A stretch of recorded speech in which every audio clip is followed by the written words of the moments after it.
இந்த உலகத்தில் இன்னும் பதில் கிடைக்காத ஒரு கேள்வி இருக்கிறது. ஒரு மனிதன் ஒரு விமானத்தில் ஏறி அரசிடமிருந்து பணத்தை எடுத்துக்கொண்டு விமானத்திலிருந்து குதித்து மறைந்து விட்டார். ஆமாம், இது ஒரு கதையல்ல, இது ஒரு உண்மை சம்பவம். அந்த மனிதன் வரலாற்றின் மிகப்பெரிய மர்மமாக மாறியவர். டி.பி. கூப்பர். 1971 நவம்பர் 24 ஒரகன் மாநிலத்தில் போர்ட்லண்ட் ஏர்போர்ட்ல குளிர், மழை, அமைதி. அங்கே ஒரு காமான ஜென்டில்மேன் வாக் செய்து வருகிறார். பிளாக் சூட், சன்கிளாஸஸ், கைப்பையில ஒரு பிரீஃப் கேஸ். பார்த்தவுடனே சாதாரண பிசினஸ்மேன் போலத்தான் தோன்றினார். அவர் வாங்கிய விமான டிக்கெட்டில் பெயர் Don Cooper. Flight number Northwest Orient Airlines flight 305. Destination Seattle. விமானம் பறந்த சில நிமிடங்களில் அவர் ஒரு ஃப்ளைட் அட்டெண்டன்ட்க்கு ஒரு சிறிய பேப்பர் ஸ்லிப் கொடுக்கிறார். அவள் அதை ஃபோன் நம்பர் என்று நினைத்து பாக்கெட்க்கு வைக்க முயற்சிக்கிறாள். அப்பொழுது அவர் காம் வாய்ஸாக, அதை படித்துப் பாருங்கள், என் பிரீஃப்கேஸில் ஒரு பாம்பு இருக்கிறது. அவள் அதிர்ச்சியுடன் நோட்டை படிக்கிறாள். அவர் பிரீஃப்கேஸே ஓபன் செய்து காட்டுகிறார். அதற்குள் சிவப்பு வயர்கள், batteries, cylinders. Now she understood. இது ஒரு ஜோக் இல்லை. அவரின் டிமாண்ட் மிகவும் clear. $200 cash, 4 parachutes and no tricks. கோபமாக இல்லை, அவர் பதட்டமாகவும் இல்லை. அவர் மிகவும் காம், கான்ஃபிடென்ட், கால்குலேட்டட். அது க்ரூக்கும் FBI-க்கும் ஒரு உண்மையை உணர்த்தியது. இந்த மனிதன் என்ன செய்கிறார் என்பதை அவருக்கே பெர்ஃபெக்டாக தெரியும். விமானம் சியாட்டில்ல லேண்ட் ஆகிறது.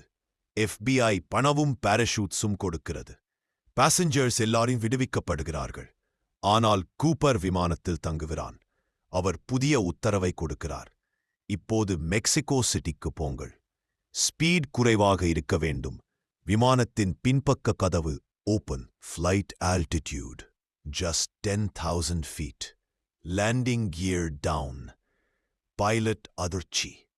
ஆனா FBI-க்கு மறுக்க முடியவில்லை. விமானம் இருளில் பறந்து கொண்டிருக்கிறது. வெளியில் காற்று, மழை, மின்னல். அந்த நேரத்தில் warning light, rear door opened. Crew panic. குதித்த கூப்பர் உடலை பார்க்க முடியவில்லை. அந்த நொடி டி.பி. கூப்பர் விமானத்திலிருந்து மாயமானார். Dark sky, storm, no light, no radio, no trace. அந்த ஒரு ஜம்ப்ல அவர் உலக வரலாற்றின் மிகப்பெரிய அன்சால்வ்ட் மிஸ்ட்ரி ஆனார். அடுத்த நாள் முதல் FBI, military, police, helicopters, tracking dogs, search teams, மலை, காடு, நதிகள் எல்லா இடமும் தேடப்பட்டன. ஆனால் முடிவு? பாடி இல்லை, பாராசூட் இல்லை, பேக் இல்லை, ஐடென்டிட்டி இல்லை, ஒரு தடயமும் கிடைக்கவில்லை. 9 ஆண்டுகள் கழித்து 1980 ஒரு 8 வயது குழந்தை ரிவர் பேங்க்ல வரிப்பண்ணிலையில் $5,800 கண்டுபிடிக்கிறான். அந்த பணத்தில் கூப்பருடன் மாயமான அதே ரான்சம் மணியின் சீரியல் நம்பர்ஸ் மேட்ச். இது ப்ரூஃபா அல்லது கோயின்சிடென்ஸா? யாருக்கும் தெரியவில்லை. இப்போ தியரிஸ். தியரி 1, அவர் ஜம்ப் செய்த உடனே ஸ்டார்ம்ல இறந்துவிட்டார்.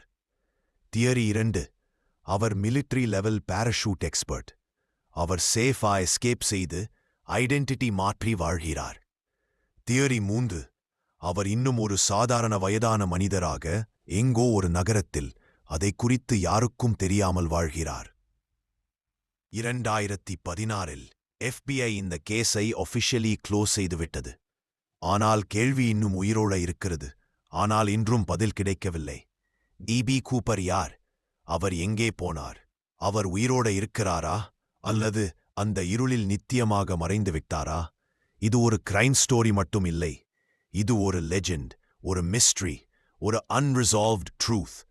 இப்போ உங்களிடம் ஒரு கேள்வி. டி.பி. கூப்பர் ஜம்பில் இறந்தாரா அல்லது அவர் மிகப்பெரிய கதையை வெற்றி கண்டாரா? உங்கள் ஆன்சர் என்ன? கமெண்ட்ல சொல்லுங்க, லைக் பண்ணுங்க. அடுத்த மர்மத்தில் மீண்டும் சந்திப்போம்.